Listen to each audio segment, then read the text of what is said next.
อ่ะทักทายสบายดีพ่อแม่พี่น้องที่กำลังติดตามรับชมมื้อนี้ก็มาพบกับบ่ทนคือเก่าพี่น้องมื้อนี้ก็บ่ทนได้อยู่หน้านะเพราะว่ามาเอ็ดทางเข้ามื้อนี้ก็บ่ทนว่าสิมาเอ็ดทางเข้ามื้อนี้ก็พี่น้องเอ้ยแต่เอ็ดทางเข้าเป็นเรื่องก็ติดตามไปนำเดียวนี่ก็เป็นบ่อนที่คอยเย็นทางเข้าอ่ะอีเมลเป็นเสียแล้วล่ะแต่คอยไม่ก็ไม่ได้มาหน้าหึงเติมแล้วพี่น้องเอ้ยมาตั้งแต่สุดก้อนพนละมื้อนี้ก็ใครพออีเมลว่ามาเอ็ดทางเข้ามื้อนี้ก็ค่อยได้มาเอ็ดทางเข้า แต่เข้ากับเกี่ยวได้3-4 มื้อมันแห้งแล้วนะพี่ท่านได้ผลขึ้นเพราะว่าห้างพี่ท่านแล้วแต่ตอนนี้เขาอีพ่อยเมียมาเกี่ยวอยู่ข้างหน้าพุ่นนะมามันนี่กะครอบโครัวเขามาเมดสาวคันคำไปกะมา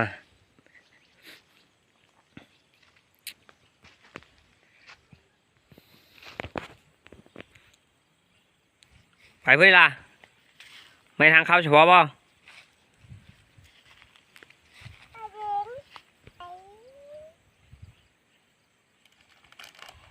ถือเพื่อนนะถือขนมอื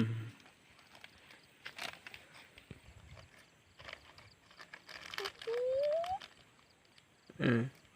มันนี่กะค่อยกับเสียนทางเข้ากันนะเฮ็ดกับสาวคันคำเพิ่นเป็นกันเป็นตะได้ซอยอยู่ไว้เลยแล้วซอยพอได้เวลายกไม้แพบเจียวบ่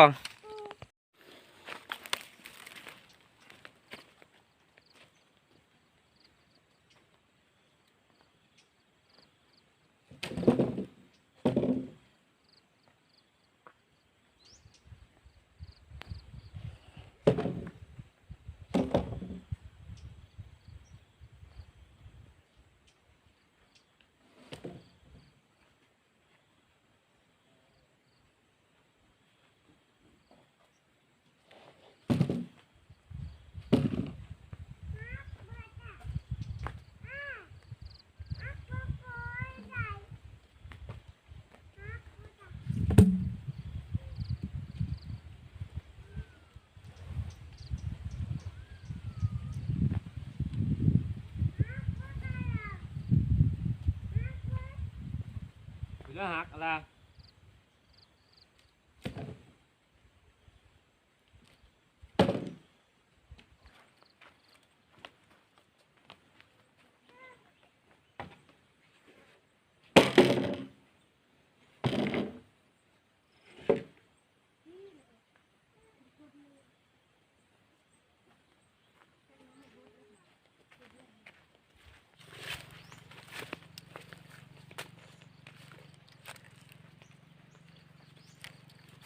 ไป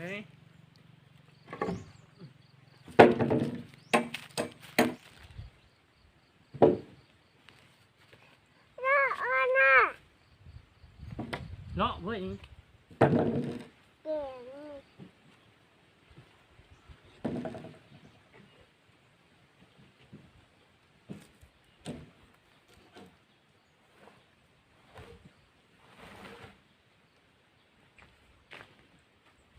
ทางเข้าบทนกันยังไม่ทันแล้วพี่น้องเอ้ยเข้าบทนไม่ทันแล้วแต่ตอนนี้ก็มืดฝนมาแล้วพี่น้องเอ้ยพูมืดแต่เข้าก็ยังไม่ทันหืมฝนก็มืดมาการเอ็ดทางเข้าค่อยกันแล้วบัดนี้วันนี้ค่อยกันวันนี้ก็ค่อยสิเอาแยงมาปูนะแยงมาปูค่อยก็สิได้คนเข้าต่อบัดนี้เดี๋ยวค่อยก็ไปหาแยงมาปูก่อนเนี่ยวันนี้ก็หลังจากที่เอ็นทางเข้าแล้วค่อยก็หาแยงมาปูหาแยงมาปูหาพยางมาปูพี่น้องเอ้ยอันพยางที่ค่อยปูนี่ก็ค่อยสิคนเข้ามาเสื้อนี่นะเข้าค่อยก็มัดกระเด็บคนเข้ามาเสื้อนี้ค่อยก็สิเฮ็ดมันใหญ่มัดใหญ่แล้วค่อยก็สิไปกองนะก็แยงที่ค่อยปูคันเท้าไปปูนี่เพราะว่ายันเข้ามันรอดนะเอาเลยเอาแยงมาปูแต่แยงก็มีพ่อพี่น้องเอ้ยแต่ก็เข้ากับกองที่บอลแยงปูพ่อก่อนวันนี้ค่อยก็สิได้ไปคนเข้าต่อนะ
มื่อพี่น้องเอ้ยมีรถคือเขาให้เนาะแต่ว่าครอบครัวเขามีรถไถนะก็เลยได้แบะเอา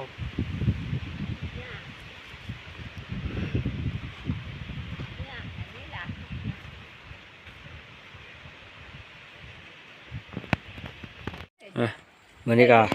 สุ่มค่อยกับขนเข้ากับได้ขึ้นมาแล้วพี่น้องเอ้ยแต่เฉพาะมันไปหากินนะตึ้งเฮเขาก็เยี่ยมมันก็ได้ปะนะเพราะว่าค่อยไปทันเยี่ยม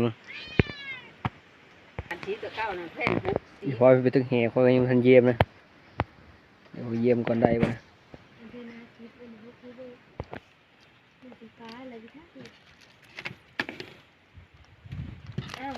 โอ้ได้หลายเติบเลยพี่น้องเอ้ยโอ้แมว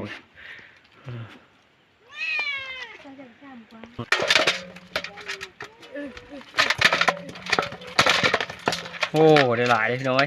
หมานอยู่พอไปตึกเฮียเดี๋ยวอาหารเที่ยงทำไปกับปลายแล้วแต่เจ้าเอาปลาคอนเว้ยคอกับปูว่าปลาขาวปูปลาเพื่อนกินไม่ได้เนาะทำอยู่ได้เลือกกินนะต้มแจ่วไข่ตึกผู้ทางต้มแจ่วไข่นึงเอาเดี๋ยวค่อยกลับไปตักน้ำก่อนนี่หรือยักน้ำละถือไปแปะตะเข็ง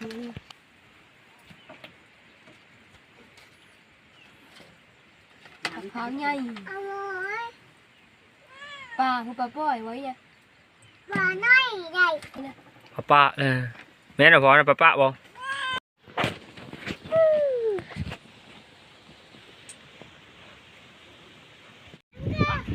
กินข้าวแล้วมึง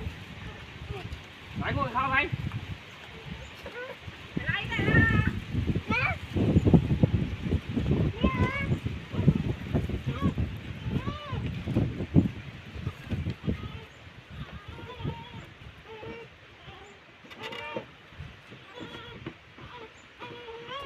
ไม่พอนเด้อไม่พอนไง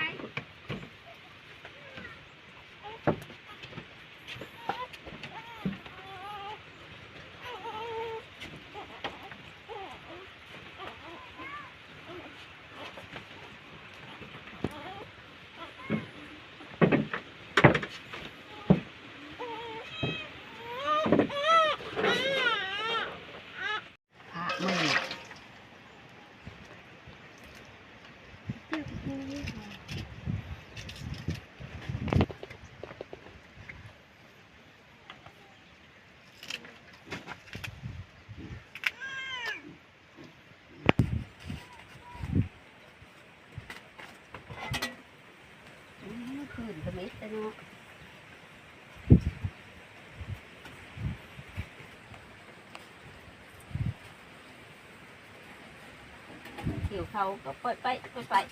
อยู่ยังอยู่ด้วยนี่หนกอยู่ตาโยกดูแลมันไปเยอะอยู่ด้วยที่นั่นมันนั่นแล้วเขายังตอนนี้ก็หม้อก็เดินแล้วนะหม้อฮอนแล้วอีกจังหน่อยก็ปรุงมากิน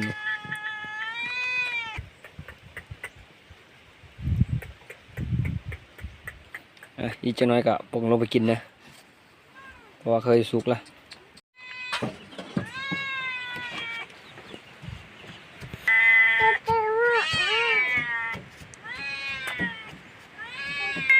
อันนี้ก็อาหารแม่พี่น้อง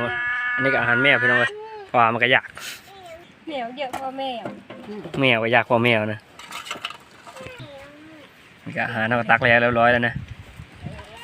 อันนี้ก็อาหารบ้านๆพี่น้องเลยเจียวปลากับผักกาด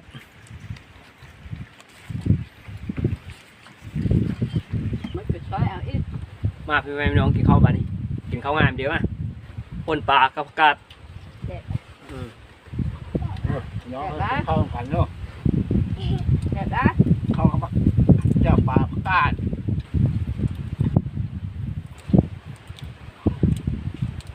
แซ่บ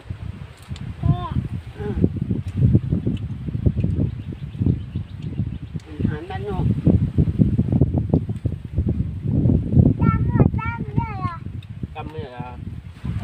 จำเหมือนจำอ่า น้ำบางเพ้น น้ำมาพี่ยากอ่ะ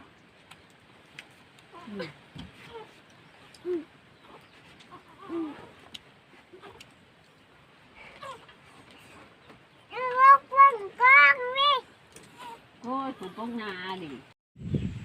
หลังจากบะทนกินข้าวอิ่มบะทนก็ไปลงมาหนเขามัดเขามัดเขากองเขานี่ก็เป็นกำน้อยพี่น้อยแต่เฮาก็มามัดให้กำใหญ่นะเพราะว่ามันมีน้ำบ่อนเทือที่เฮาเกี่ยว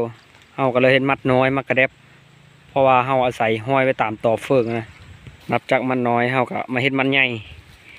มาเห็นมันใหญ่เฮาก็มากองนะ